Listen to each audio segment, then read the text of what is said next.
Reynolds Wolf is live this morning in Milwaukee. Reynolds, what do you have coming up?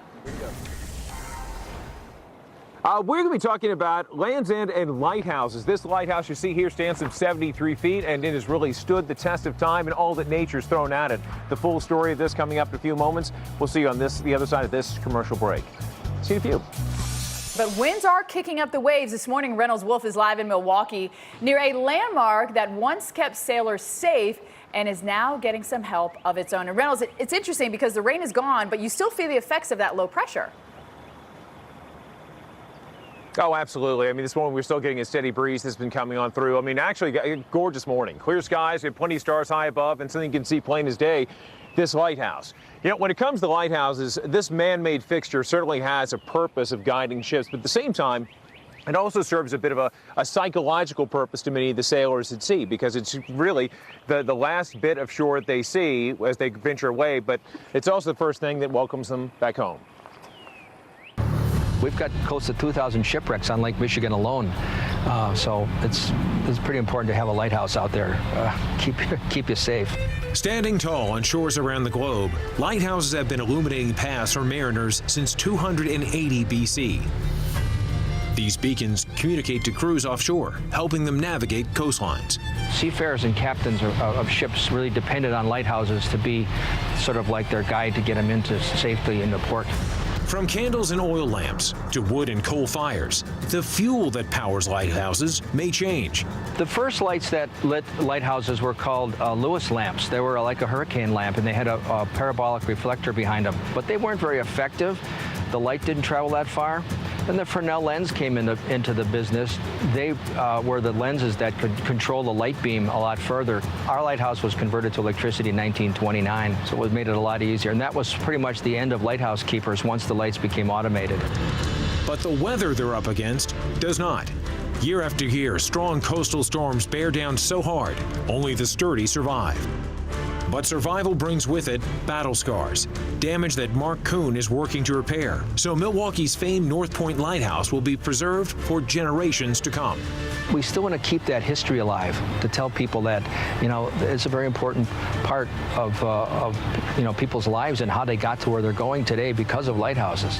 Ensuring these beacons will light the way into the future. This is a beacon for people to come to today to visit. At one time it was a beacon for ships. Today it's a beacon for people to learn the history of maritime, history of Milwaukee and the Great Lakes. Now, Stephanie, this is all part of the Land End Heritage Tour. What's amazing about the heritage of this lighthouse is some of the people that actually lived here. One of the first keepers of the lighthouse, a lady by the name of Georgia Stebbins. Now, get this. During her reign as, again, keeper of the lighthouse, she went up and down the spiral staircase from top to bottom over 60,000 times. That's some serious Stairmaster stuff. Pretty envious, pretty incredible, huh? I bet she had, yeah. Definitely an in-shape human being at that. All right, Reynolds, we look forward to more stories coming up, but first we want to take you coast to coast. Reynolds Wolf is live this morning in Milwaukee. Hey, Reynolds, what do you have coming up?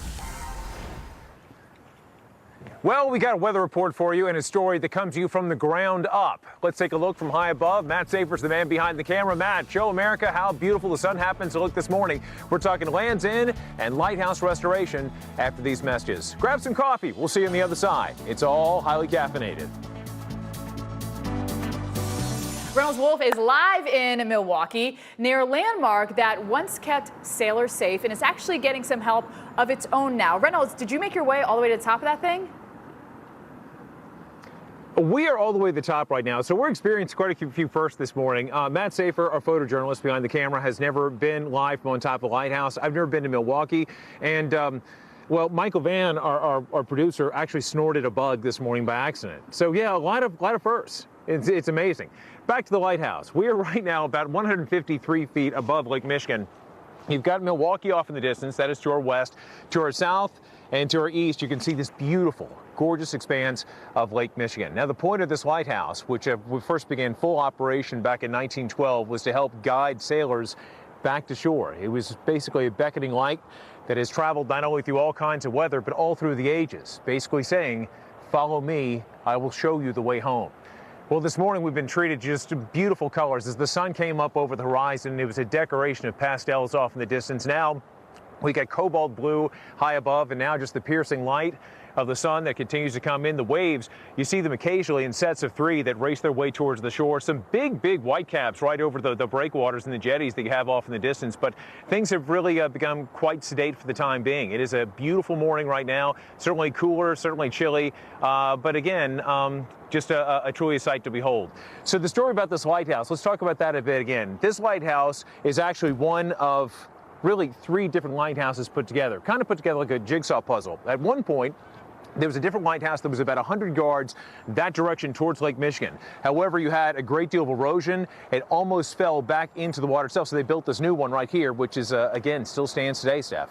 Reynolds, could you tell a difference in any type of the weather from the ground to the top of that lighthouse at all? Absolutely. Oh my gosh, it's really, you wouldn't think that just being 73 feet from the ground up here that it wouldn't be that much of a change. There's a big change, and I'm kind of a tall guy, but still have a little bit of a fear of heights, and I can tell you Matt does too, so kind of trepidatious, but definitely high above, the wind a lot stronger. We can see that you're holding close to that. And my last question, we saw that you had your fly fishing rod. You think you can make it out to the water from there, Reynolds?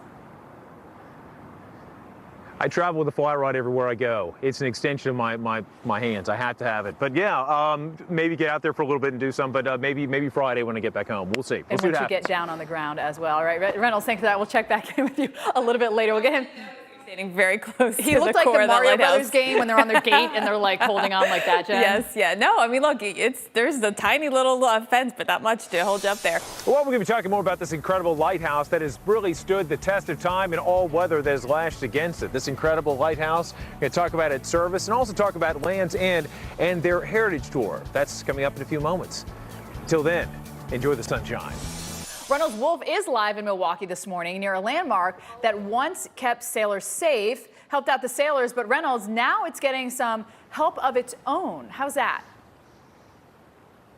It's getting some TLC, no question about it. This is just one of many lighthouses that could use a little bit of help. This one actually is in great shape. Hey, super fast, let me share something with you. For those of you at home, if you happen to have, like, say, a trash bin or recycling bin, recycling is not really a new concept. It's been around for a long time, and case in point, this lighthouse. What's really cool, you take a look at it, it's actually parts of 3 lighthouses. The very tip top is your oldest part, then you'll see another station there you have. Again, it has like notice the difference in the windows too, more like an angular variety, and then you've got this part right here. And the cool thing about this was built back in 1912. Yeah, so all put together like a big jigsaw puzzle. But you're right, Stephanie, this has been something that has been up here like a sentinel right on this ridge overlooking Lake Michigan from top to bottom. It stands 153 feet off the water surface, and that beam at full blast could reach 20 miles out over the expanse of Lake Michigan. It's one of those things that offers not just a physical standpoint, but also kind of I guess you could say sort of an emotional and spiritual thing to many people who go out on the lakes. It is something that it's one of the last things they see on their journey, but it's also something that through the wind, the rain, the fog, it guides them back home, kind of like a parent, so to speak. But Stephanie, certainly beautiful. And what they're doing with Land's End is they're actually doing what's called a heritage tour, where they're seeing some of the greatest parts of America, including some of those lighthouses, and giving them the helping hand, just trying to give a little bit of a tip of the cap and some great respect for these landmarks that are so dear to so many, Stephanie. You know, it's interesting, Reynolds, it's 60 degrees there, you know, on the ground. A little bit of a cool down behind this front as well, huh? Absolutely. Yeah, it's a welcome thing. You know, I do love the summertime. I do love the heat, but it's going to be a shock getting back into the southeast and feeling just the blast of the furnace that we often have with summer's anger. But yeah, a nice bit of a change here. We're going to see a little bit of a warm up, but for right now, cobalt blue skies and a nice breeze. Reynolds, fantastic. into the weekend, it's going to be like 90 degrees there, you know, so don't get used to those jackets, Jen. No, but it did look nice, right? The taste of fall right there. All right.